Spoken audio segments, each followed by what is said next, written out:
আসসালামু আলাইকুম, সবাইকে স্বাগতম আমার প্রথম ভিডিওতে। আজকে দেখাবো রকেট অ্যাকাউন্ট থেকে কিভাবে ডাচ বাংলা ব্যাংক অ্যাকাউন্টে টাকা পাঠানো যায়।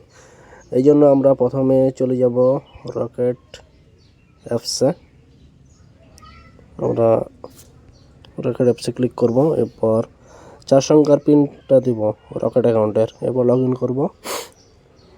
এরপর ব্যাংক ট্রান্সফার নামে একটা অপশান আছে, এখানে এই অপশানে ক্লিক করব। অপশানে ক্লিক করার পর দেখতে পাবো আদার্স অ্যাকাউন্ট নামে একটা অপশান আছে, এখানে ক্লিক করব। এবার অ্যাকাউন্ট নাম্বার দিব, Dutch Bangla bank account number. আমি আমার ব্যাংক অ্যাকাউন্ট নাম্বারটা দিয়ে দিচ্ছি। এরপর অ্যামাউন্টের জায়গাতে অ্যামাউন্ট দেব।